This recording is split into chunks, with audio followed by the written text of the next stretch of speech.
Hi, I'm Ben. And I'm Josh. And this is the Bad at Magic podcast, a podcast about games, life, and other things. And welcome to episode 14. Episode 14, even numbers. Gotta love even numbers. So, all right, so the most interesting thing that I have about these even numbers is I ask people when I see them about this. Like when you're in the car and you're driving somewhere and it's you and your spouse and you turn up the radio, are you a person that has to land on even numbers, or are you a person that has to land on multiples of 5? I've made a deliberate effort to try not to go to like multiples of 5 or prime numbers or, whatever. Like the best volume for my TV is 17, and I'm just comfortable with that. Oh, no. No, sir. That's completely unacceptable. 17? Get out of here. Nobody listens to... Oh, oof. All right, so I'm a multiples... It's the right level. Who cares what the number is? It's important, okay? The order of the universe dictates. No, I'm an even numbers guy. So, like, if my wife leans over, she's a multiples of... Actually, is she a multiple? Most of the time, she's a multiples of 5, because I'll put it to, like, 16 on the stereo, and she'll, like, notch it down 1 to 15. And okay. I'll let her get away with that most of the time. Multiples of 5, I guess, are okay. If we can settle on a 0, like a 10, we're both happy with 10. Nice. So the fact that you both care is interesting. Like, generally, I would say I care and Alicia doesn't. Okay. To her, it's too loud. Well, and that makes for a happy marriage, right? That's just one place where you two are compatible, because one person cares about something arbitrary and the other person doesn't. As long as you don't overlap, then you don't have random fights about the volume of the radio, because in my experience being married, like, those are the fights that are going to get you divorced. How is it both arbitrary and important to you? Well, it's arbitrary but important. Like, I acknowledge that that's completely arbitrary and dumb and has no meaning for anything, but I can't make my brain not care about the multiples of the volume on the radio. Yeah. Okay, well, I think we should start a thread on this on the subreddit and see if we can get the audience to win. Like, what number do you set the dial to, or do you care whether it's an even or an odd number or a multiple of 5? Yep, there's going to be people that arbitrarily like this episode more than episode 15 and vice versa because of this phenomenon. All right, well, welcome to episode 14. So last time, as you and I were discussing how bad at magic some of our favorite intellectual properties are, we ran out of time as we were about to delve into the Marvel Cinematic Universe. And so you and I got together last weekend on our off week and recorded a bonus episode where we just talk about how bad at magic the Marvel Cinematic Universe is. That was a wonderful discussion. I loved having it with you, but recording every weekend is putting a strain on my relationship with my wife. I will throw that out there. So that's why it's going to be a bonus episode. We're not going to do that every week, but because it wasn't a normal episode, it didn't have our usual stuff surrounding it, we turned it into a bonus episode and we made it available on Patreon. So there's no minimum limit if you want to be a Patreon supporter, but if you go to patreon.com/badatmagic, you can join to be one of our patrons there on patreon.com, and you can have access to episode 13.5 and hear Josh and I talk about the Marvel Cinematic Universe being bad at magic. So we realize that doing a podcast, like, you're getting this for free. Like, you need to acknowledge that. Like, we're doing this out of the goodness of our hearts for you people. So, I mean, and now with Ben's input, like, we're doing extra bonus stuff as an extra incentive for you to just, like, at the peril of Josh's marriage. That's right. I'm endangering my relationship for you people. So, hey, toss a coin to your Witcher and go on Patreon and get some bonus content. All right. Well, over the course of this, I think we delved into a few good areas. One is that we've started to establish a system where us as the co-hosts of the Bad at Magic podcast will evaluate how bad at magic things are. And I love this. And I think we can do this going forward. We've found some other areas we can definitely go into, and maybe as new things come out, we can kind of use this template that we've established of evaluating whether something's hard or soft magic, and then how well they adhere to Sanderson's 3 laws of magic for utilizing magic in storytelling. One of our listeners pointed out that we hadn't talked about Lord of the Rings, which would be a great one to do at some point in the future. I think this might be... So, there's always whole big genres. Like we didn't talk about a lot of the Disney movies either, like the Disney animated movies. I feel like that's something that we can wrap up into maybe some bonus content because there's so many in that genre. But then we have a bunch of random one-off, like really good movies, like the Lord of the Rings trilogy. Maybe we could sprinkle those throughout the normal episodes as like a segment. Okay. Yeah, I'd love that idea. Now, as we were doing this, we came up with a couple of new film theories that I just wanted to touch on real briefly. So the first one was, I think me and one of my listeners were discussing this after the fact. And, it's my wife, Alicia. And we were talking about the origin of the magic system in Groundhog Day. You know, Bill Murray's character, Phil Connors, just kind of stumbles into this time loop where he's reliving the same day over and over. Well, ultimately, what brings him out of it is that Andie MacDowell's character, Rita, stays with him voluntarily. And my wife noted, and as many times as I've watched that film, that this has some striking similarities with Beauty and the Beast, which is that the Beast, the selfish, self-absorbed, caustic beast, is not released from his curse until Beauty falls in love with him. Yeah, like that's kind of an allegory for like he has to go through some inner change to recognize that to change in some way that other people would approve of, which is both a good and a bad message when you think about it.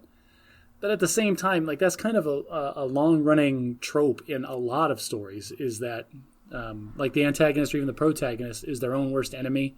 And like they have to redeem themselves through like finding change or some action that they have to do that they wouldn't have done at the beginning of the movie. Like this is specifically in the respect of answering the question about the source of this unknown magic. Where did it come from? What are the rules governing it? What will release him from the spell? He does lots of good things after he goes through the 5 stages of grief, but the only one that actually releases him is the love of Rita. So, I don't know. Like these are the questions that make the movie more interesting. Like if they had answered these questions, it would have been a worse movie, in my opinion. Like we take all of that, the weirdness that's happening, and we shove it to the background because that's not the important thing that's happening. It's an interesting plot device to drive the change of this character. But what we care about is Phil and his transformation. And can I point this out? I didn't point this out the last time we talked about Groundhog Day, but like that movie, what made me really click in that movie, like how amazing like that was, like his transformation specifically, is he didn't know how to play the piano at all. And then he went to piano lessons every day, presumably. And then there's a scene in the movie where he is laying down no sheet music, like full orchestral, just like ballads and pop jams. Jazz. Totally different genres, all like back to back without a break. Like, how long does it take, one lesson at a time, to become a complete beginner, never having touched a piano, to a total like piano master? So if you want to read some fascinating fan content on the web, there's some great fan theories out there about how long he was stuck in his time loop based on the skills that he developed. How long does it take to get that good at the piano from zero? How long does it take to learn to be able to toss cards into a hat from across the room? 10,000 hours, right? Right, exactly. So, if you add up all of those things that he seemingly learned to do, you can get a basic idea of how many years he was stuck in this time loop before he was finally released. Yeah, that sounds... that would be terrible. That, frankly, would be terrible.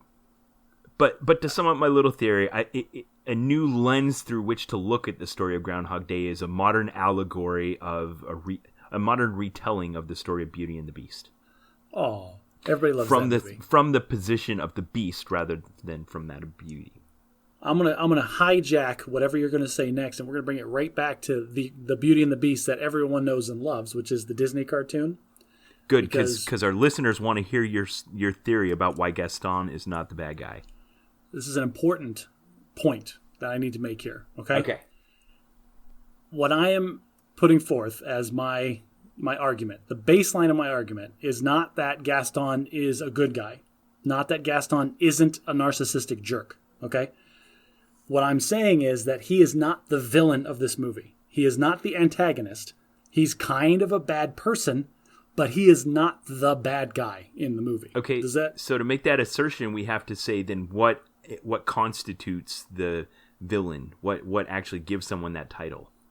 No. The burden of proof is on you. You're not going to do this. The burden of proof is on you to prove to me that Gaston is a bad guy, because nothing that he does in the movie is a villain's actions. Well, if we want to promote this analyze this from a pure literary sense, like we did some of the ones last podcast, where we talk about who's the protagonist and who the antagonist is. The protagonist is the one who changes, and the antagonist is the one who provokes the change.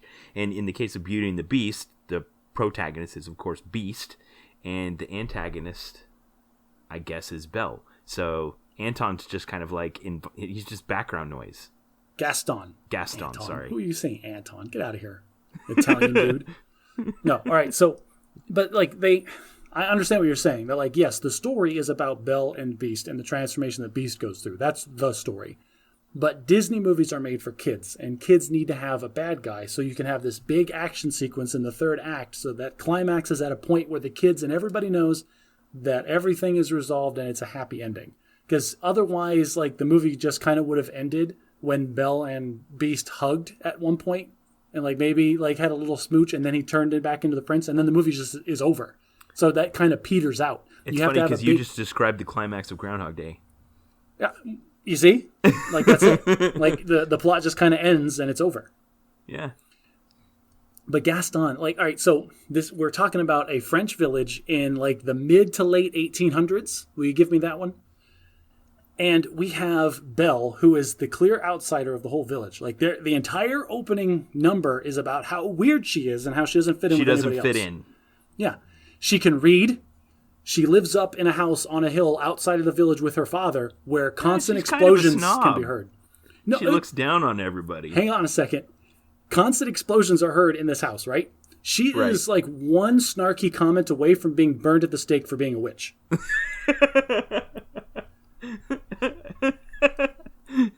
This is the problem, is we're looking through the lens of modern like feminism and like women's and equal rights. She is enjoying a bit of hot girl diplomatic immunity then? Nobody thinks that. Nobody thinks she's the hot girl. Everyone thinks she's the weird crazy one. Gaston does. Gaston is the only person. There is an entire subgenre of romantic comedies about dudes realizing that the kind of frumpy, weird girl that they've been hanging out with the whole movie is actually a good person, and that's the person that they want to be with. Gaston skips that whole thing, and he's like to the whole town, in defiance of the whole town. It's like, I don't know what y'all are talking about. She's great.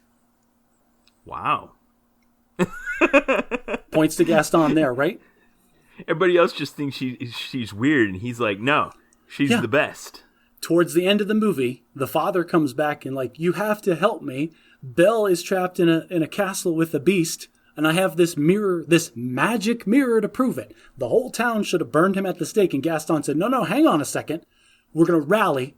I believe him. We're going to take the whole town, and we're going to storm an enchanted castle with an 8-foot giant monster thing to save the girl. In any other movie, he's the hero. Yeah, they kind of couch it as narcissism, though. You know, he doesn't want to just go save the girl that he's decided is one for him. He wants to add another trophy head to his wall in the bar. No, he wants to marry her. He wants to have children. He made that very clear when he proposed to her outside of her house, okay? And now everybody looks at that. Again, we're looking at that through the modern lens of like, oh, he's totally objectifying her as a woman. Yeah, it's the mid-1800s. Like, that's what society was then. Like, I'm sorry to tell you this, but like, if you look from a historical perspective, all right, that if was you going want to to be really historically accurate, then how old was she? She should have been like 14. But no, we're not going to go there. What else happens that is ridiculous? All right, so the one thing, and this is the weakest part of my argument, is everybody says like, oh, well, the one horrible thing that Gaston does is he tries to get the father committed to an insane asylum and uses that as leverage to try to get Belle to marry him. Yeah. My counter-argument seems pretty down, dirty, rotten, down low. That's pretty dirty, rotten, and down low. I agree. However, there is a legitimate argument to be made that guy needed to be committed. Like, again, he's the weird guy living by himself out on the hill, making steam-powered things with axes on them that can like destroy stuff and kill people. Like he's the clear outsider. He's raving about this magic castle that no one's ever seen or heard of. He saw some giant thing out in the woods. He won't shut up about it. Like, he's clearly having delusions. He was already weird in the first place. There is a very strong argument to commit this man in the first place. So really, like, it's the opposite. It's more like, listen, your dad's getting committed. I might be able to swing something, but I need a little incentive. Like, this is not something I'm going to do for a random person. This is going to be something I do for a family member. All right. Well, you know, I'm only humoring you here because I find that your unique thought on this matter be very entertaining. But I'm sure this is a very unpopular opinion whenever you bring it up. Of course, Gaston is a bad guy. What are you talking about, Josh? Typically people go, of course Gaston is the bad guy because the movie frames him as the bad guy. Right. And then like you put the burden of proof on the other person and I start making these points. And usually like most people I talk to, I can flip them. Like, wow, Gaston wasn't really like, it's the opposite of Wreck-It Ralph. Just because you're a bad guy doesn't mean you're a bad guy. All right. I'm memeing that for the show notes. Well, I mean, like, he's not the best person in the world. He's narcissistic. He's a jerk. He objectifies women, which per the time frame that his character is supposed to exist in was probably normal. But that doesn't make him the villain. And like we cheered and we're happy when he gets killed. When the beast who kidnapped the girl and held her against her will for many months kills the guy who rallied the town to save her, we're supposed to be happy about it. Oh, no. It was one of those standard Disney deaths, you know, where the bad guy is... The quote-unquote bad guy is stabbing our protagonist with a knife, and then he incidentally falls from, a great height to an, unseen death. Yeah. He wasn't killed so much as he died. Right. Or he fell into a river. He could be okay. He was a victim of his own narcissism. And they really play it up like that in that scene. He's doing something dangerous, and I think someone says to him, like, look out, you're on the ledge or whatever, and... he slips and falls to his death. We're like I said at the beginning of this whole thing, he's a narcissistic jerk, but he's not the villain. Okay. That's my whole thing. You can have it. You can no. You can't give me something that I proved undeniably. Like I had it coming into this conversation, and I'm just informing you. I was ready at the beginning to just hear what you had to say about this, but I already was off the train because I don't think, as far as antagonist and protagonist goes, Gaston isn't even in the picture. He was just filling a role in a traditional Disney film. Yeah, exactly. But all right, I want to open up to the listeners then. Listeners, I'm that guy at the card table. I've got the sign. Gaston is not the bad guy. Change my mind. I'll see you in the Reddit. All right, we're doing that. Let's do some bad at parenting, but I will do the bad at parenting here. So I started a discussion on Facebook this week. I didn't put it on the Bad at Magic page, but I'm going to open the discussion up there. I got an email from my kid's school asking me if I would donate time, funds, and supplies to the school carnival. And I had this moment, record scratch image flashed through my mind of all the school carnivals I've gone through now that I'm at my last remaining child in elementary school of 6 children. So you gave exactly the same amount that you gave for each and every other child. Very good. So, of course, all of this morality is tugging at me. Like, I can't show favorites. I should give the same level of effort and engagement to my 6th child as I did to my 1st child. All those things went through my mind. And the number one overriding emotion was just revulsion for the experience of going to an elementary school carnival. It's nauseating. It's poorly organized. It's not fun. It's usually backed up. Their ticketing system, it's just a glorified fundraiser, and it just turns into chaos. So I'm going to put this burden back on you. The reason it's poorly organized, the reason that it's got these bad logistical things, is because they didn't have stalwart, hardcore, well thought out organizers and volunteers, Ben. If you wanted to make it better, you had every opportunity, and you decided to do nothing and just show up. You know what? You're doing that devil's advocate thing amazingly well, and screw you very much. So here's my dilemma: is I can either, I don't know, just part of reaching out to my friends on Facebook was about getting a pep talk. And some of them commiserated, which I appreciated a little bit, but really I just need to go, come on, man, you can do this just one last time. Go to the school carnival, suffer through it, and let your last kid have a good time. You should have gone to the last school carnival as like a celebration. Like you should have been in a Hawaiian shirt with like the flowers and like a beverage of your choice in hand. I look like an insane man compared to like the parents with an only child. You should have been cheering, like whatever, all the little like skits and stuff that the little kids do, just like clapping your head off and like, what's going on? It's like, oh, this is number 6 and I'm done. Yes, last school carnival, woo! Last hurrah! Yeah, it's like those memes printed of parents sending, first day of school where the kids are like moping off and the parents are cheering. Yeah, I get it. So here's what I decided. I'm like, okay, she hasn't asked me yet about it. I'm not going to bring it up. I got the email from the school. She's getting the pep talk about it every day. I am already shaking my head, listeners. This. All right, go ahead, Ben. I'll let you finish your course of action. If she comes to me and says, Dad, I want to go to the school carnival, I'll do it. I'll smile. I'll say, okay, sweetheart, and I'll get my coat and I'll take her to school carnival. If she doesn't bring it up, I'll consider it an Abraham moment, which is a name I have for a situation. It's an Old Testament story where Abraham was commanded by God to sacrifice his only son. He took him up on the mountain. He put him on the altar. He got the knife. I'm aware of the Abraham story. Okay, well, let me retell it anyway. And he raised his hand to stab his child, and then the angel came and stopped him. He didn't actually have to do it. Now, I have these moments in my life, and I call them Abraham moments, where I fully intend to do something good. I proceed as if I'm going to, and then when I don't have to, I'm relieved, and I call it an Abraham moment. So I'm waiting for an Abraham moment with the school carnival here. If my daughter doesn't come and ask, and the date passes, and we don't go to the school carnival, I'll put down the knife and be glad. But if I have to, I'll go to the school carnival. So I identify these moments kind of the same way, but I call them duty-desire conflicts. Okay, all right. Because there's a conflict going on where this is why you feel bad about the whole thing, is because you feel that you have a duty to do it, but you desire not to. Right. Whenever I identify these conflicts, then I immediately I need to turn off my feelings, and that's analyze this from a pure utility perspective. I don't want to go. So I'm not going to go. That said, like your kids, throw the scales, throw that out the window when it comes to your kids. You're going, period. And look me in the eye and tell me that you don't know guy number 6 is going to tell you 15 minutes before it starts.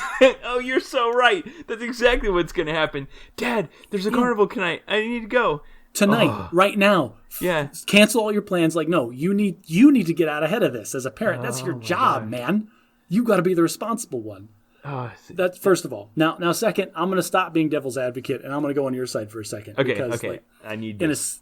In a similar fashion, my son's elementary school has got a new social outreach person or something in their office.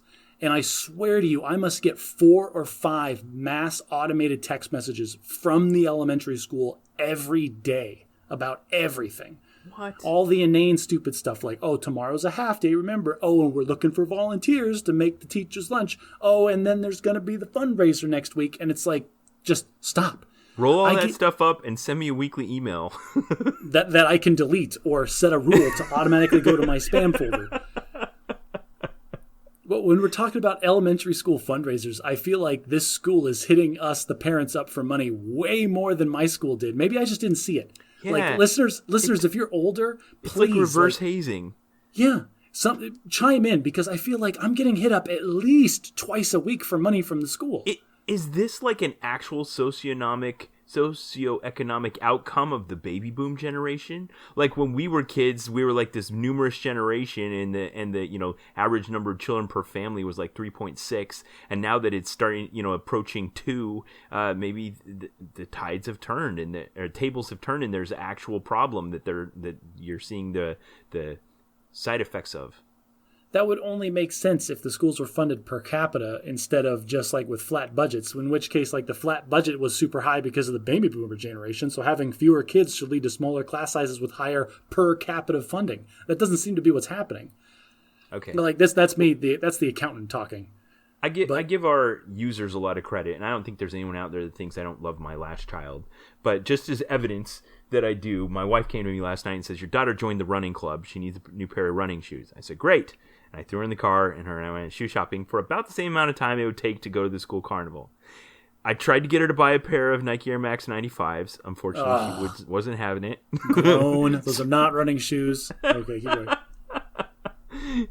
But I spent time with my daughter because I love her. Yeah, but one does not replace the other. That does not absolve you of the responsibility of planning and attending the school carnival. And you know it. Look me in the eye. You know it. Okay, you're right. You're right. But I'm still not volunteering to help. One of the recurring themes on this podcast, I think that we've talked about at least 3 times, is Sonic the Hedgehog. So the Sonic the Hedgehog movie came out last week. I took 2 of my daughters and went to see it. Awesome. And it was fine. It was a mild diversion. It was forgettable. Jim Carrey returned to fine form as a scenery-chewing bad guy. Genuinely made me laugh several times. I enjoyed the actor that played Sonic, and it was mostly just fluff. If I were to try to evaluate, I think the place it did the worst was in the magic system. And one of those generic plots that was like right out of a Saturday morning cartoon, but other than that, whatever. That's what Sonic the Hedgehog, like in a world with people, it doesn't make any sense because that's not. It wasn't the Incredibles. If their goal was just don't screw it up and make a lot of money, they win. Yeah. You ever hear of the term shovelware? No. Okay, this was a term that was coined by the software industry in the late 90s, early 2000s. And this was when video games were being developed just fast enough to coincide with movie releases. And so these developers... Yes. Oh, man, I remember like Aladdin, the video game or whatever. Yes. Yeah. Well, these developers would shell out tons of money for the intellectual property rights to actually make a video game with the movie release. But then they wouldn't have any budget left over to make, a game that was playable. And so you have this string of just terrible, ridiculously bad video games. But this went the other way because Sonic the Hedgehog started as a video game. And like there was no clear, good way to translate it to a movie. And so you got Sonic the Hedgehog movie. I haven't seen it yet. I probably will see it at some point. And then we can talk about it then. All right. Talk about it for a 4th time. So that brings us to Bad at English. So I was looking through my repository of 300 or so terms that I'd written down during my time in England. And I noticed one that I thought kind of related to the subject of today's podcast, where you and I are going to do a quiz show. So I found one that the British tended to use that was from a different quiz show. The quiz show that we're going to do today is one called Mastermind. There's another quiz show on BBC called University Challenge. And there's a phrase on it. When you start off a category, they tend to give you an easy question, and they call it a starter for 10. I think that's how many points it's worth in the game show. Okay. So the term starter for 10 is kind of used with a degree of ubiquitousness to refer to something that's easy way to just get off on the right foot. So in the US, we might say, "I'll take Wheel of Time for 200, Alex." And the fact that you say 200 means that it would be the top question in a category, which means it's likely to be one of the easiest ones. Only during round 2, the second round after the commercial break. Otherwise, it would be, I'll take Wheel of Time for 100. So I'll take Wheel of Time for 100. Yes, exactly. So the British word of the day, bad at English, starter for 10. So let me try to use it in a sentence. I can't think of one. I should have written one out. You should have thought of this before. You're usually so well prepared. Now you're on the spot, and now we're talking about how you're on the spot and you can't come up with something. That's just going to make it worse. That's a good starter for 10. That's our British word of the day. I love your British words of the day. You have 300 in a book? Like, did you have a separate book with just English phrases that you carried around? So here's I kept an Excel spreadsheet that I just typed these into at my desk. But what's going to happen at some point, and why it's so long, is occasionally I would stumble in a category where there was a whole bunch of British words about a particular topic that I didn't know about. Let's say, for instance, menstruation, where the ladies near me would be like, "Oh, you like that one? Let me give you another," and they'd run off a list of like 15 words that the British uses as rude slang for menstruation, and I wrote them all down. Well, you're making me uncomfortable. Why did you have to pick that one? But all right. So you have a bunch of English slang, and like we're not using any of those BT dubs. Right. So you're aware. So yeah, maybe I'll run out sooner rather than later. Man, yeah. Oh crap! I got to cut out the menstruation ones. That's like 3 pages. Jeez. All the men's and women's sexual organ ones, those are out. Those, yeah. Mm-hmm. We trying to keep this rated G, man. Like your parents, my parents, they all listen to this. Yeah, those I were the British are not shy. That's interesting. Like there's the whole we're not going to get into British history about how they were so prudish that they kicked people out. But that's for we'll have another podcast about but like we did history. Discuss on a past episode of Bad at English, they also kind of had the foresight to realize that if they were to censor their language and not allow it to blossom and develop, that it would restrict one of the greatest things about the English language, and that is that all comers may apply. So you phrase that and couch it in such a way that it sounds like an obvious decision, like from intellectual on high. It's like, of course we must let the language develop and evolve. That's the only logical thing to do.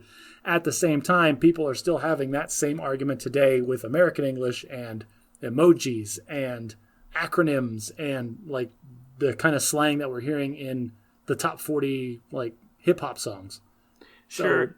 And it seems like we're stodgy about it until you look at another language that truly is, like French, where they have a committee that makes all decisions relating to the language, and they don't morph, and they don't change, and they don't adopt new terms. Like every menu item at McDonald's has an officially approved term by the French language committee. There's no such thing as a Big Mac in France. That's awesome. That was one of my favorite parts of the book 1984. Where they were deconstructing the language. It's double plus good. Well, speaking of British culture, a long time ago, my mind was fascinated by the idea of going on a quiz show where you got to choose in advance what the topic you were going to be quizzed on was. And I mentioned this to you a year ago when we were in Vegas, maybe even before that, and I'd asked you what you want the topic would be, and you've been very consistent.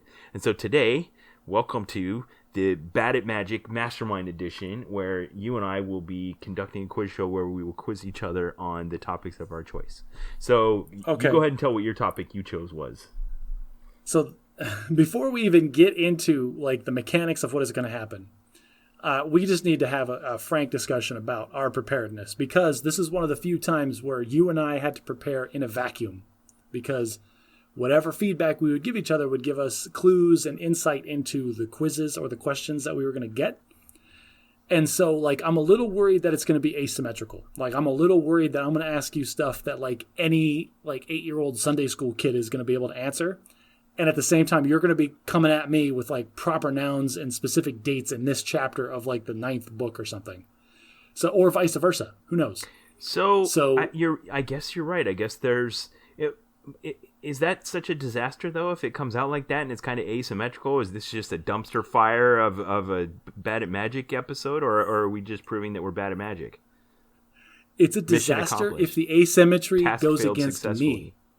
No, if the asymmetry goes against me and you answer all your questions and I don't, like, I'm going to look like a chump, and I don't know if my ego can handle that. So you texted me about this, and let me see. Here's what I wrote. You were like, okay, I'm not really sure. You're kind of feeling me out on this without trying to reveal any of what we were doing. And I said, I'm trying to ask questions that are challenging but not too hard, interesting but not too complex, succinct but not too short, and that will still be accessible to non-readers of the book series.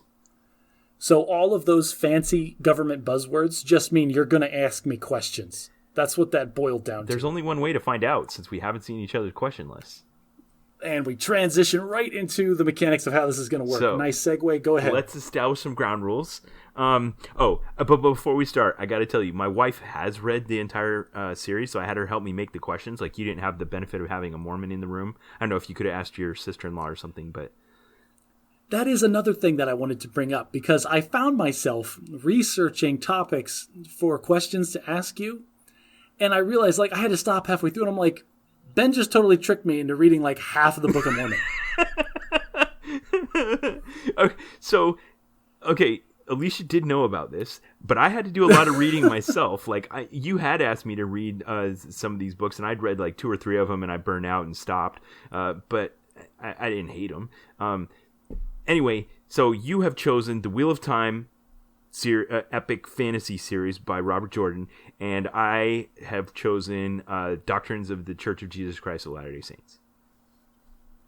Yes. So we've each prepared 20 questions.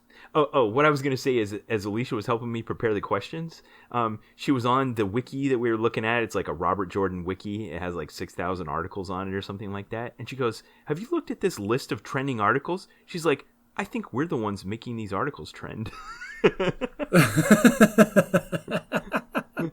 That's pretty And funny. I looked at it. It was true. It was her and I were making the wiki trend. So you're saying is that wiki article had been dead for a long time. Yeah, but her and I just like doing the research for this was bringing articles to the top of the pile.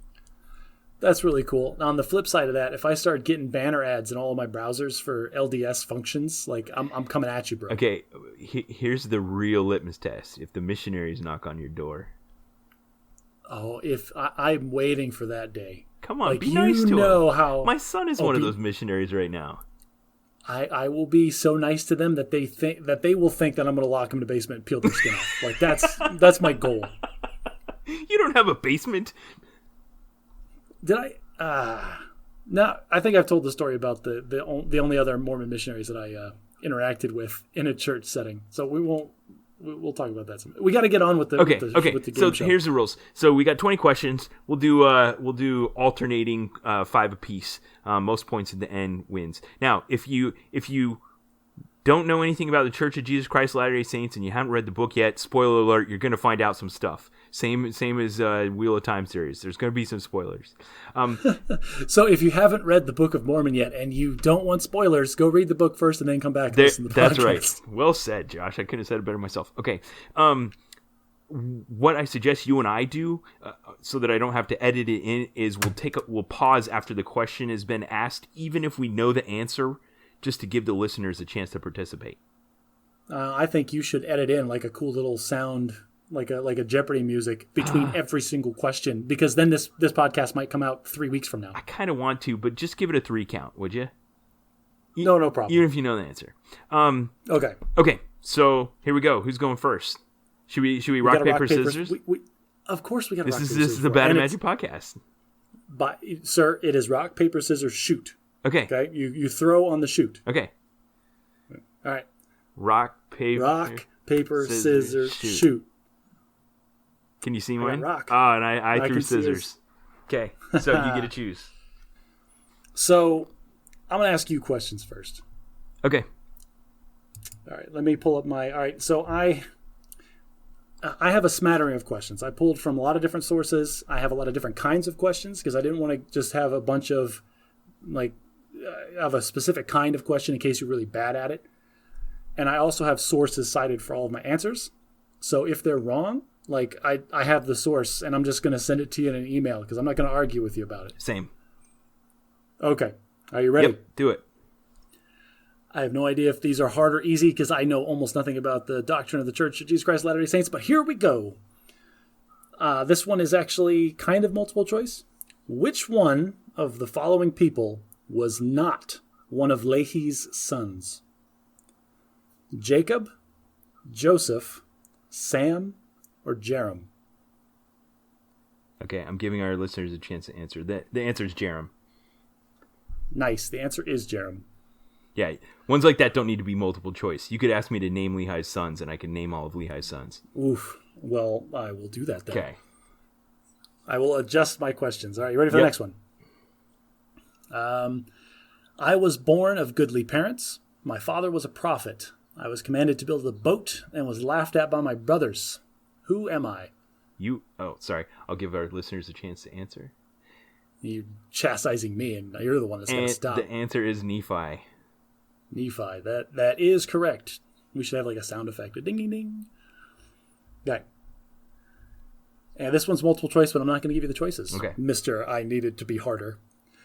I was the Lamanish woman who called the people when the spirit overcame Ammon and the king's household. I believe her name was Abish. Her name was Abish. Wow. All right, now I'm worried that I did not get home with questions. Ooh. Ugh, Ben was not kidding. Okay, question number 4. Crap. These are not hard enough. In addition to the gold plates, what else did Joseph Smith claim to see hidden in the stone box? Ooh. Okay, we'll give our listeners a second. In addition to the golden plates, there was the breastplate of Laban, the sword of Laban, and the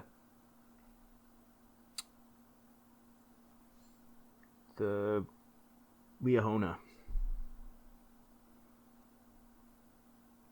Maybe. Okay, so... Yeah, okay, that's my answer. Okay. A sword, so a breastplate, and a ball of curious workmanship. The answer that I found, whether this is correct or not, like I'll let you dispute, is a breastplate, the Urim, and the Thummim.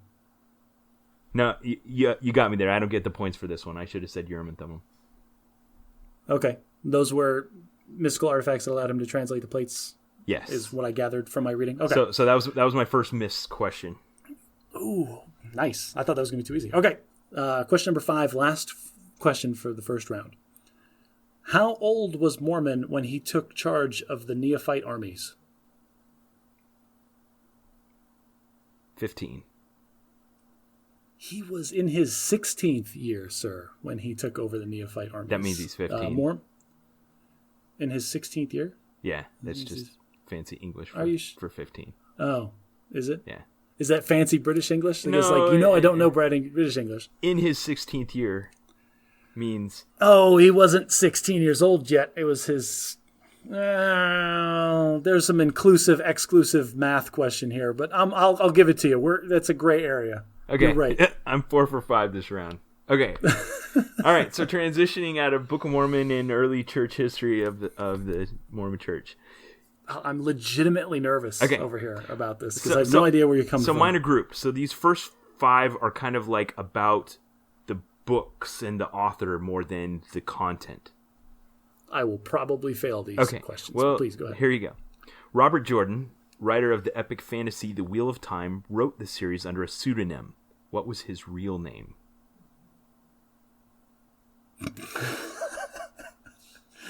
Oh, fail and have. I have no idea. Not a clue. Okay, his name was James Oliver Rigney Jr. And wow, he also wrote under 2 other pseudonyms in different genres. He wrote westerns and like mysteries or something like that. Okay, question 2. Oh, I'm gonna fail this whole first round. All right, let's go. How many books did Robert Jordan originally intend to have in the series before he died of a rare heart disease in 2007 at the age of 58? Pausing for effect. Mm-hmm. He originally, it's either 10 or 11. I'm going to go with 11. I'm sorry, the answer was 12. He died after publishing the 11th book, and that's if you don't count the prequel. We don't count the prequel, and the idea, after he died, and Brandon Sanderson took over, like he had all half of the manuscript and the notes that he needed to complete what Robert Jordan thought was going to be the last book, which actually broke out into 3 of the longest books of the series. So you're answering the next question. Oh, damn it. Question 3. Brandon Sanderson was chosen to finish the final book of The Wheel of Time and was given access to all of Jordan's notes for writing the final book by the series editor. Who was that person? 3, 2, 1. The series editor was Robert Jordan's wife. I do not have her name at the time. I don't have her name off the top of my head, but her name is Harriet Rigney, of course, since his real name was James Oliver Rigney. Woohoo! Yes. And I'm giving you that one. Getting a little better. Thank you. Okay. Question 4. What did Sanderson actually end up doing instead of writing the final book?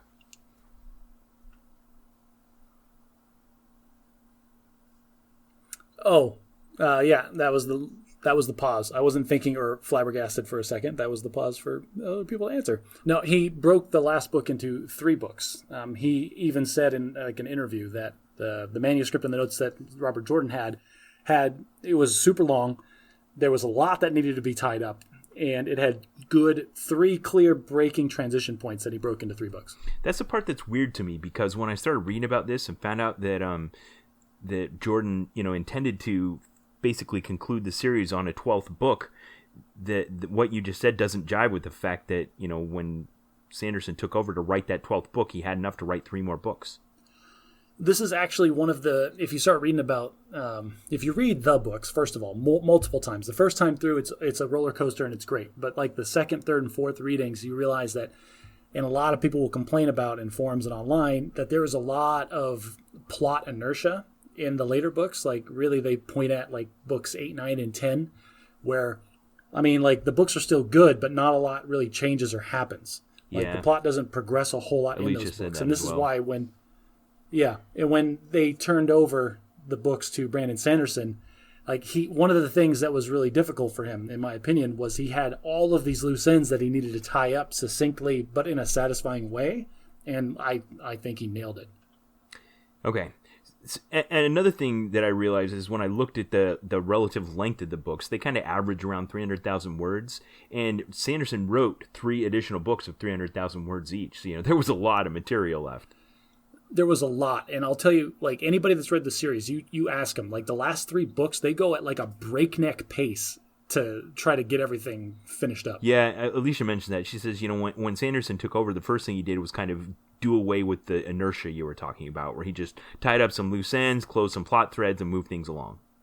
There was a couple of really major plot threads that he tied up in the first book that he wrote in the prologue. Yeah. Like just, you know what? We're done with this whole plot. It is over. But it was still satisfying. It's just done and over. All right, question 5. Not counting New Spring, the prequel, can you name the shortest and or longest books in the series by word count? So I'll give you points if you can pick either one out. Okay. 3, 2, 1. I believe that the longest book by word count is the last book, A Memory of Light. The shortest book, I'm going to go with A Path of Daggers.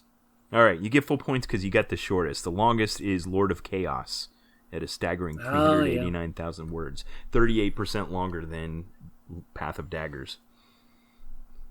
Nice. Well, I got one of them, and I had 2 chances. So, I think you went easy on me there, but that's okay. At the end of round 1, the score is 4 for me and 3 for you. Well, now that we're actually going to talk about the book the books in the next set of questions, maybe I'll do better. All right. Jerk. So give me my next bank of 5. Should I increase the difficulty of this one? No, I'm not going to. All right, so question number 6 for Ben about Latter-day Saints doctrine. How many books are in the Book of Mormon? Oh, boy. How long do I have to answer? You can count them up. We're not on any time crunch here. It's going to get boring for the listeners. I'll have to regale them with tales of daring do while you sit and count on your fingers. I'm watching him through the webcam, listeners, and he is literally like mumbling to himself and like putting up fingers as he's naming the books in his head. Okay, I'm feeling the pressure of the time and stuff, but I'm going to say 16. There are 15 books in the Book of Mormon. Oh. Okay. And no, it was not in its 16th book. This is legitimately only 15 books. All right, so I missed that one. You missed that one. All right. This one I almost took out because I thought it was going to be too hard, so let's see what it is. This silver coin was worth 4 centims. And for our listeners, I have absolutely no idea the context of this question. Okay, but I think I know it. Okay. It's a 4 centims. Is it Ephah? E-P-H-A-H? No, the answer is Ezrom. Ezrom. All right. So apparently the money was based on a 1, 2, 4, 7 system. These are the right kind of questions. Don't feel bad about these. Keep going. I should have gotten 15. The time pressure got to me. Oh, okay, yeah. Yeah, time pressure gets to me too sometimes.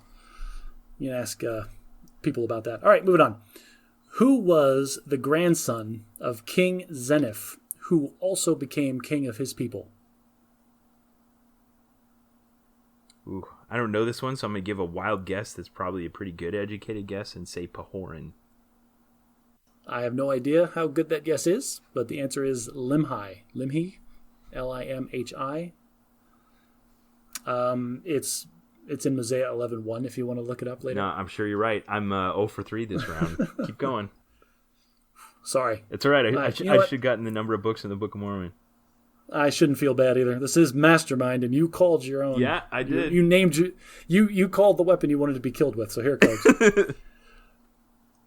Who wrote The Title of Liberty? That one. I know that one. I'm pausing for effect. That was Captain Moroni. It was Captain Moroni. Solid. Ding ding. So there's was that 2 for you this round? Yeah. Okay. No. I've only gotten 1 this round. Only 1. Oof. Okay. This one is another one of those word questions. We were not bound under the same oath as our fathers. We entered the army under the command of Helaman. Helaman considered us his sons. Which people am I describing? They are known in the Book of Mormon as the Stripling Warriors. That is correct, sir. Bonus points if you can say how many there were. There were 2,000, and later there were 2,000. Added another few to their numbers. Nice. Good, solid round 2. I guess the difficulty cranked so up. I got 2 that round, so I'm at it. I got 6 after 10 questions. That's pretty good. All right. Let's see if I can come back. So I'm transitioning now to asking you about characters in the book. Thank you. Question 6. Good. I'm going to read you a quote. You tell me which character's thoughts are being narrated. Quote, "Men always seemed to think violence could solve anything. If she had a stout stick, she would have thumped all 3 of them about the shoulders until they saw reason." One of my favorite characters. I'm going to pause for effect. Pause for effect. 3, 2, 1. This is one of my favorite characters for being consistently inconsistent and hypocritical throughout the entire series, and that is Nynaeve Elmira. You got it. So my other favorite quote from her is, "I won't shout at you," shouted Nynaeve. She's like that through the whole series. Men think violence can solve anything. If she had a stick, she would have beaten them for it. Love it to death. All right, that's 1 for me. Question 7. How many evil wielders of the one power known as the Forsaken were originally imprisoned in Shavel Ghul by the Creator? It's Shael Ghul. Whoops. That's fine.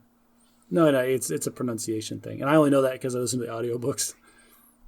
Okay, there were 13 Forsaken. Dang it. Why couldn't you get it wrong by 1 and we can be even? No, if you asked me to name them, I'd be a little more hard pressed. But there are 13. Ooh, I'm not going hard enough on you then. If you think you could name all 13 of the Forsaken, jeez. Well, they're the major antagonists in the whole books. But that's fine. But they're these like arcane, cryptic names. Okay, question 8. Which of the 3 boys from Emmons Field has the allegiance of a group of soldiers known as the Band of the Red Hand? Wait, say the question again? Which of the 3 boys from Emmons Field has the allegiance of a group of soldiers known as the Band of the Red Hand, who are so loyal to him they would follow him into the pit of doom? And they would too. Pause for effect. 3, 2, 1. We are talking about Matrim Cawthon. Yes. Later to be known as Prince of the Ravens. What does she name him? He's got another name that he gets later on that is only referenced a couple times. You might be answering a future question. I'll stop there. Question 9. Which character, formerly known as Ellen Morin Tedronai, is believed to be the most powerful of the Forsaken and their de facto leader during the War of Power? Pause for effect. 3, 2, 1. I'm going to go with Ishamael, later known as Moradin. Nailed it. And question 10. Which character believed to be the fabled dragon reborn can be plainly identified by the brands of large waterfowl in the palms of his hands? You're asking me which character is the main character of the books? Oh, Josh, maybe there's other readers of the books here that are feeling good about themselves right now because they knew the answer to this question. Just like if there was a Mormon listening to this and they heard you ask who Nephi was like, pfft. This guy. Fair enough. All right, you know what? Fair enough. No, you are talking about the main protagonist of the entire series, Rand al'Thor, or Lews Therin Telamon, depending on your perspective. All right, so after 10 questions, you stand at 8 correct, and I have 6. Woo! You see, now you ask questions about inside the books. I read in the books. I have not read much around the books, apparently. Yeah, well, I found that stuff to be interesting as well. Yeah, I should do more research into that if I wasn't just so into the fiction. Okay. So, moving on to our next set of questions. Now, this is where I'm going to transition. Good. I am actually transitioning out of the Book of Mormon for a minute, and we are transitioning into church doctrine. These questions all have dates for answers. Oh, geez. Okay. Are you ready? Go for it. Okay. Question 11. When was the first printed copy of the Book of Mormon produced? Oh, boy. I know the decade. I'll let you get away with the year. Yeah. I am going to say 1826. So there is a 26 in the answer, but yours is incorrect. It is March 26th, 1830. 1830 was when the first printed copies were made available. Okay. Question number 12. When was Brigham Young sustained as president of the church? Oh, okay. I'm going to say 1854. December 27th, 1847. Whew. So are these too hard? Now I feel like, you see, this is the asymmetry that I was worried kind of about. are. Now I feel okay, like so I'm not telling you my thought process out loud, but here's the things I know. Like, I'm telling myself this story. Like, okay, Joseph Smith received the golden plates and started translating them about 1824, and I knew it was just a couple of years after that, so I'm guessing 1826, when it's actually 1830. Brigham Young became the next prophet of the church after Joseph Smith was martyred in 1844, but I know it didn't happen right away, and I thought it happened about a decade after, so I guessed 1854, which is 10 years later. So I'm not super far off. No, you're not far off at all. And I'm not ragging on you for your knowledge. I'm not. Like, this is the asymmetry I was worried about, because now I feel like I'm just beating up on you. Nah. Like, oh, you're gonna challenge me to a quiz off, sir? Go ahead, next question. Let me go to the website and start pulling down stuff that I think might be important. Okay. Question 13. I'm sorry, Ben. When was the practice of plural marriage ended by the church? Okay. Now, these are the kind of questions, like, I know super easy where to look up, but I don't generally know the answer. I think, and to my embarrassment, I taught church history in seminary last year, and this is one of the lessons I taught. I just don't memorize dates. I think it was 1890. That is correct. It was October 6th of 1890. Yeah. Nice. These are admittedly very hard, but at the same time, I like I knew that you picked a question about plural marriage because there's a crossover to your book series. Oh, excellent, wonderful, big fan. All right, so I did not. I try not to pick these dates out of a vacuum. I try to pick very important dates because there were some very inconsequential dates listed on the website. Those are important dates. Okay. In my defense, I'm not trying to beat you up, Ben. All right, 14. When was the priesthood eligibility expanded to, quote, every worthy male member, regardless of race or color, end quote? I believe that was... Wait, pause for effect. Okay. I believe that was 1976. It was 1978. September 30th, to be exact. Okay. Made famous by the musical Book of Mormon. And I believe that in 1978 God changed his mind about black people. You knew that date from watching the Matt Parker. Yes, I did. Yes, I did. Okay. Now, sorry. Like, factually correct, but just very funny. Okay. This one is a little... I don't know if this one's good. If you're going to get this one. What year did church membership reach 10 million? That's been in my lifetime. I think it was You're in the early old. 90s, so I'm going to say 1990. It was 1997. Wow. And I'm sorry for making these questions too hard. Now, to In my defense, those are the only questions about dates. After that, we transitioned to questions that I just picked out of the air that I thought were interesting. So we did 5 that round, and I only got 1? Yes, sir. Dang. All right, so that brings my total to 7 for 15. Okay. Yeah, I could just go to the bathroom for this round and still be in the lead. That's my fault. I'm picking questions that are too hard. And I tried to make some of these hard for you, but I know that like this next one's going to be easy. So question 11. Which character was leveled up in their ability to access the one power, Deadpool style, through a sadistic technique called forcing? Pause for effect. This was Egwene Alvear, later to be the Amerlin seat. That is correct. Question 12. Over the course of this story, Randolph Thor develops romantic relationships with 3 different women. I'm going to give you the hard version of this question since you're so far ahead. Name all 3? Name all 3 and where they are from. And where they're from. Okay. Pause for effect. Pause for effect. All right, so we've got 3. Let's name them in the order that he met them. The first person he met in Book 1 was Min Farshaw. She was from Baerlon in Andor. The second person he met was Elaine Tricand, who was the daughter heir of Caemlyn. Caemlyn in Andor. And the third was, what's her last name? She doesn't have one.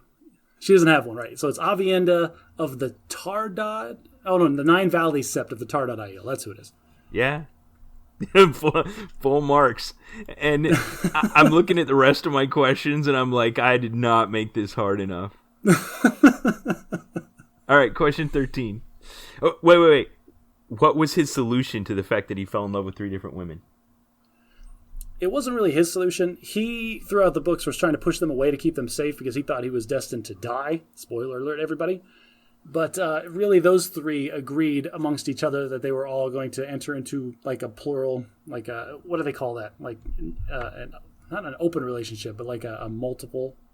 Like, they were all going to share him, and the 3 women were okay with it. And he was actually the last person to find out that. And so they just kind of tag teamed him throughout the book. Wow. Okay. So, plural marriage in both of our quizzes. Not just that, but like Elaine gets knocked up with twins. Avienda's going to have quadruplets. Like, it's crazy. Anyway, please continue. Question 13.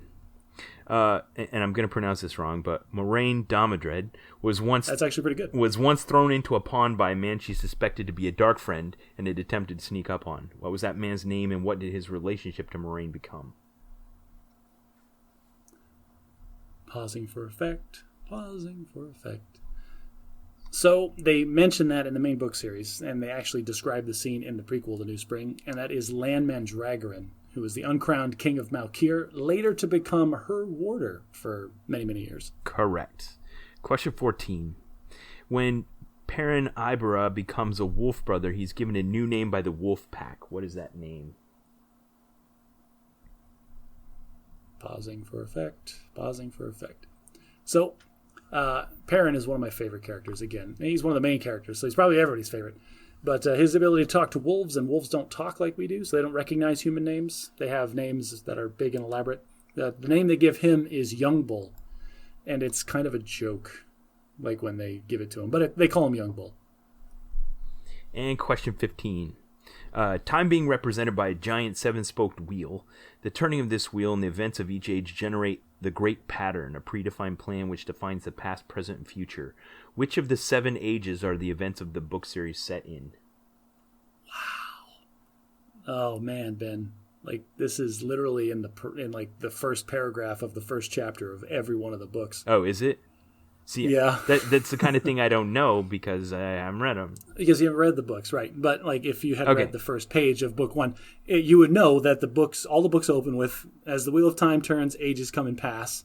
And stories in this age become the legends, and there's a whole thing. Okay. In one age called the Third Age by some. Great, you got it. Okay, so you missed the first 2 questions and you haven't missed 1 cent. So you are 13 for 15.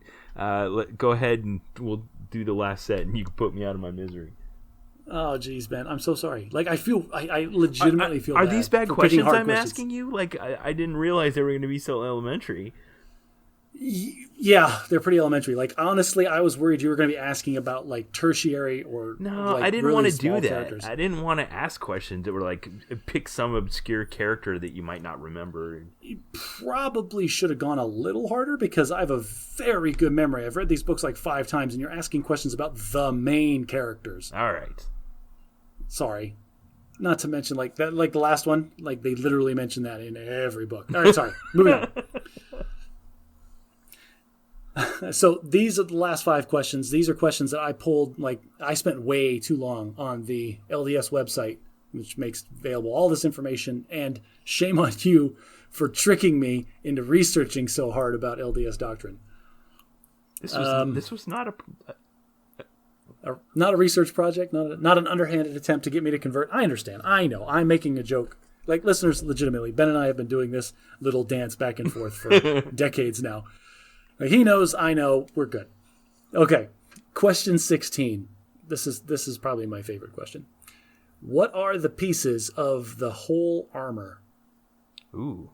Okay, so this is out of the New Testament, so we aren't the only ones that that believe in the whole armor of God. So Paul talks about the whole armor of God, which is having your on your head the helm of salvation, the breastplate of righteousness, your loins girt about with truth, your feet shod with the preparation of the gospel of peace, and carrying with you the sword of truth, which is the Spirit of God. That, I mean, full marks, because you got one that I didn't have listed, but I remember reading it, not thinking it was real, and the only one you missed that's not on my list is the shield of faith. Shield of faith. Dang, I missed one. No, you're totally fine because you named one that I didn't list. To quench all the fiery darts of the adversary. Wow. Yeah, you almost quoted that whole section. So yeah, full points. You're good. Okay. Okay. By what method are priests and teachers ordained? Okay, so priests and teachers are ordained by the laying on of hands. That is correct. I guess that was probably too easy. Okay. This one, I'm not trying to be snarky. Like, this is how I read this whole section, and this is the best way that I figured to phrase this question. Why did the miracles stop? I'm trying to imagine where you found this, like what context it came in. What I think it may have been in is in context to something that's prophesied in the New Testament called the apostasy. And that is when Christ was on the earth, he set up his church and an organization, and along with that church was the priesthood, and along with that priesthood was the ability to conduct miracles by God's power in his name. But the church fell apart, the priesthood was lost, and with it the ability to conduct miracles in God's name. So that's my answer, the apostasy. The apostasy is your answer. Yep. All right, well, I'm going to have you interpret my answer because I have a direct quote from Mormon 9:20 that says, "And the reason why he ceaseth to do miracles among the children of men is because that they dwindle in unbelief and depart from the right way and know not the God in whom they should trust." Yeah. Or, yes, that's another way to describe apostasy. I'm going to take your word for it, and there you go. Okay. Number 19. Also, again, I'm pulling these questions because I thought they were interesting to me. What are LDS members commanded to be? That's kind of a vague question. I don't know how to answer it. It is. I pulled a direct quote from 3 Nephi, if that helps. From 3 Nephi, give me the full reference. 3 Nephi. The full reference? 3 Nephi 12:48. Perfect. He got it. Quote, "Therefore I would that ye should be perfect, even as I or your Father who is in heaven is perfect." Yeah, and that's Christ speaking. I liked it. Oh, is it? Yeah. That's pretty narcissistic, Christ. That's like, what he says. Be like me. I'm perfect, and you should be too. That sounds like a snake oil salesman selling books. Or the savior of the world. Details. Semantics. All right, here we go. Question number 20. This is possibly the hardest or the easiest question, depending on your perspective. Wow. And, yeah, are you prepared? Like, this is a serious question. Yeah, go ahead. Why?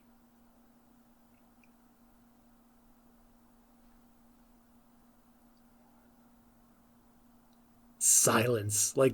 So obviously, listeners, there is no correct or incorrect answer to this question. Wow, you really caught me off guard with this one. I'm giving Ben a podium and a soapbox. Okay. Let's see what he does with it. Okay, well, so here's where I think our two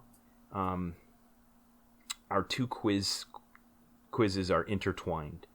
At the heart of the Wheel of Time is this idea that there is some greater power that has a plan for all of the people, and that it follows a pattern that was set out before the people came.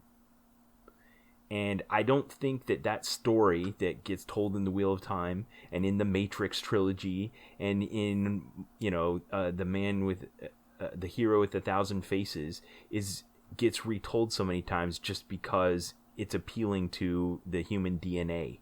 I think that it transcends humanity because we have a creator.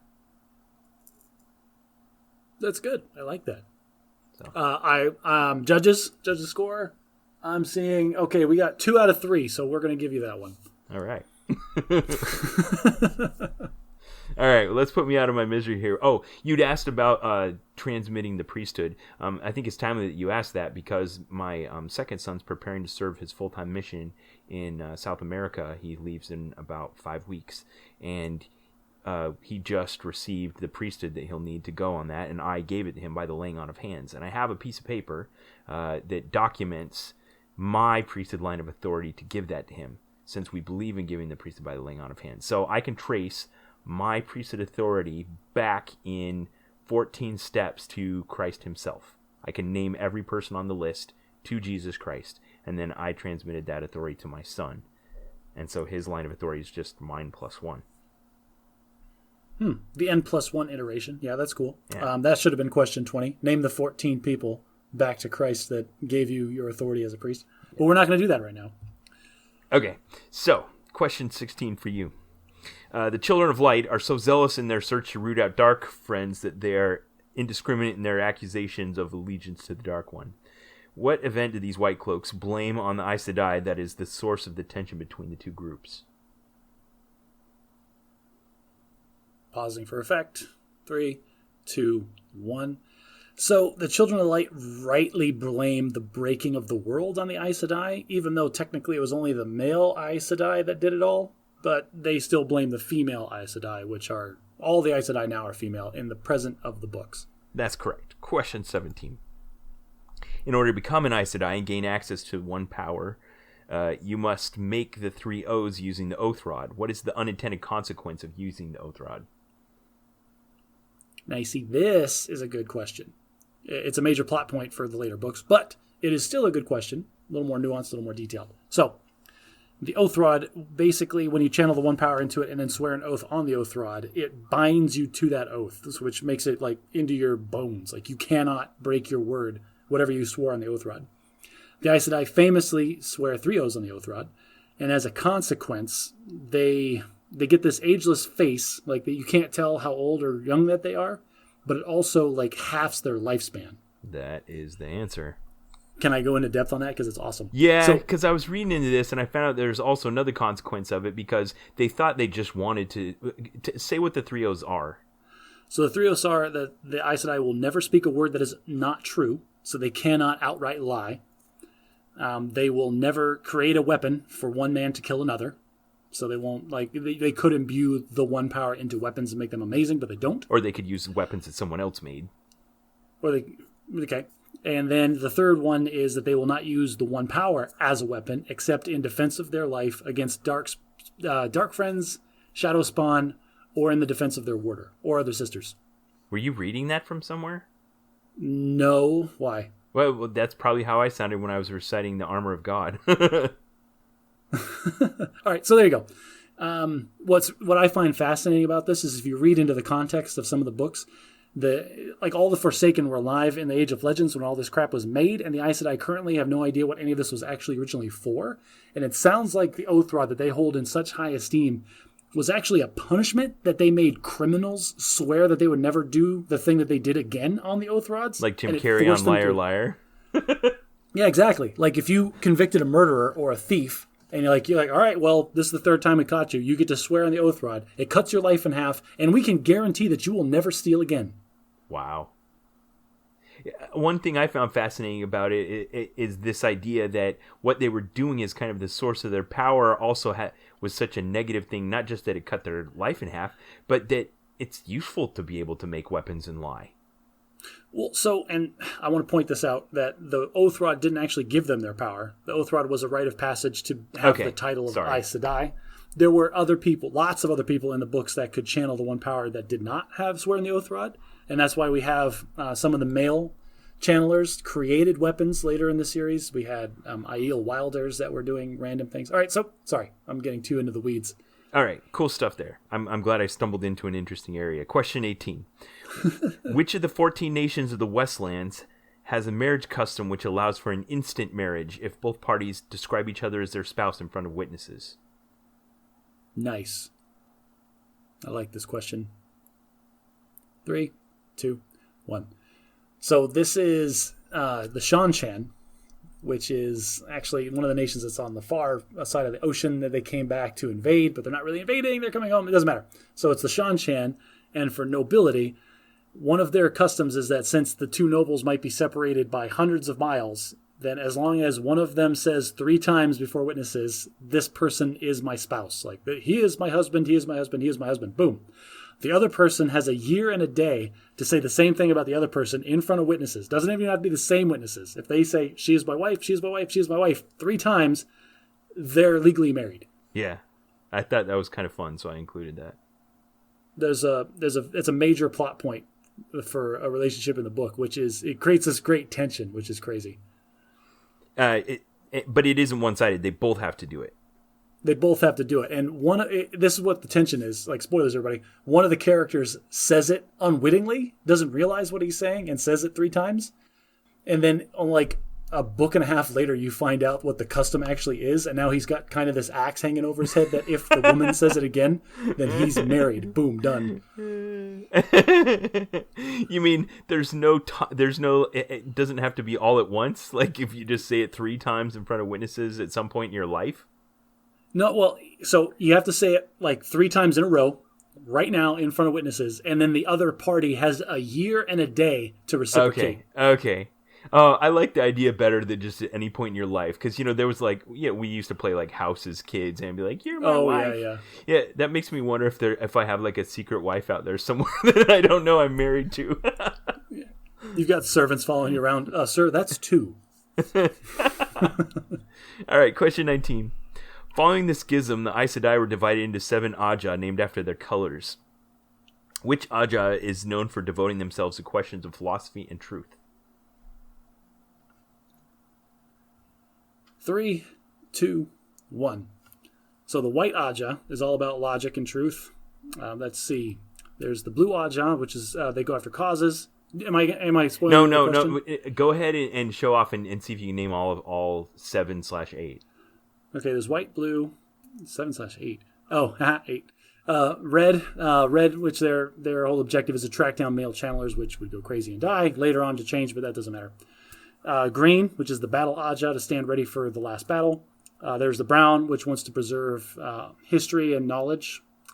There is the gray, which are diplomats. They're all about trying to resolve conflict peacefully. And there is, what did I say? Yellow. Gray? White? Thank you. Yellow, all about healing.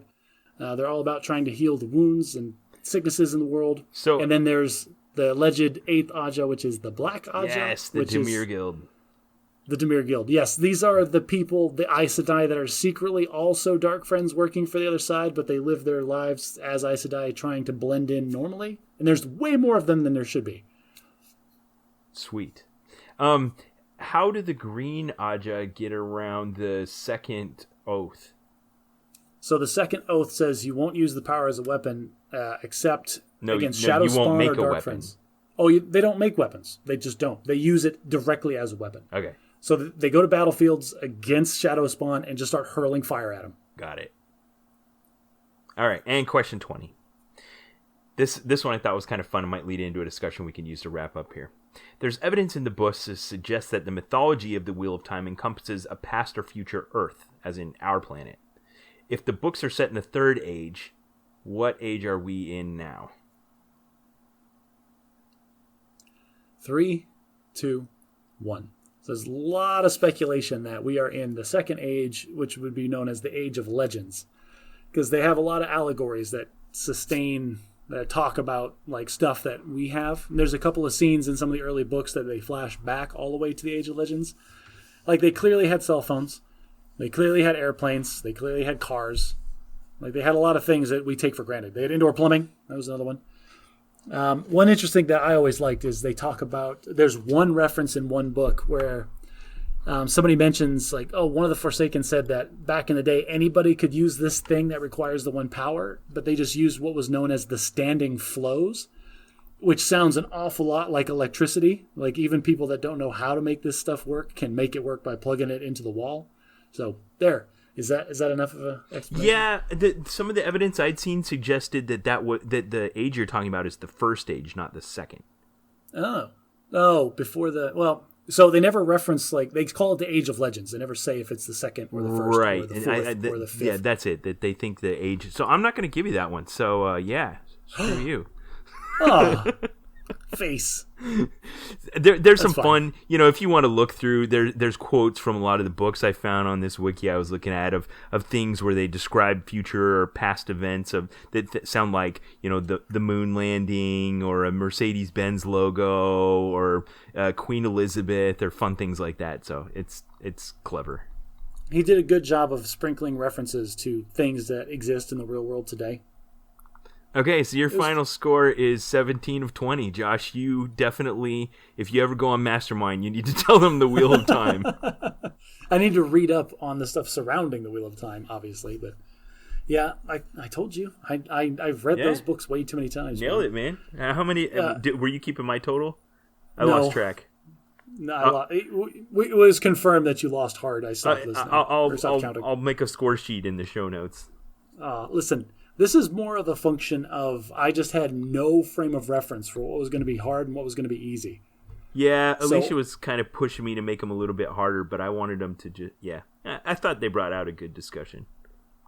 I'm very happy that I brought up the asymmetry as one of my worries at the beginning of this conversation, and then it flipped around and you were the victim of the thing I was worried about.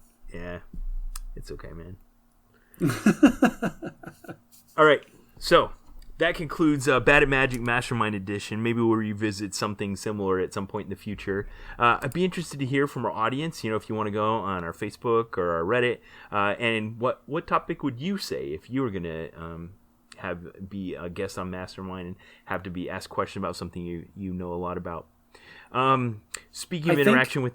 Go ahead. Oh, I'm sorry. I'm going to totally busting into your transition into the interaction in the next episode stuff.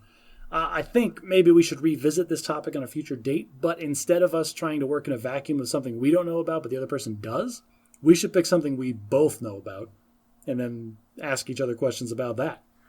It's almost like we need an independent arbiter, like have our wives come up with the questions or something. I can tell you right now that my wife would be super happy to tell me no to my face when I asked her that question. Okay, but your wife surprised me this week, and I want to give her a shout out because she was one of the only people that voted for my book that I nominated for the reading list. She's much more of a nonfiction reader too, so that makes a lot of sense. Yeah. Okay. So how did the book poll come out? So I tallied up the book poll, and this is as unscientific as a poll as you could have because I think you and I both voted multiple times. But the voting, so the 4 books to remind our audience is How You Measure Your Life by Clayton Christensen, Treasure Island by Robert Louis Stevenson, The Hero with 1,000 Faces by I Can't Remember, and Legion, The Many Lives of Stephen Leeds by Brandon Sanderson. And the Facebook voting came out at an even, each book got an even number of votes. So each book got 2 votes, which was hilarious. No help, thank you, Facebook. So we had to go to Reddit for the tiebreaker. So on Reddit, people only voted for your books, even me. So that's something I wanted to bring up because you, like you said, we both voted twice. Like I voted on Facebook and I voted on Reddit, but I voted for the same book both times. You voted for two different books, I man. changed my vote on Reddit. And when I looked at it, I'm like, who did that? Oh, that's me. Oh, why did I do that?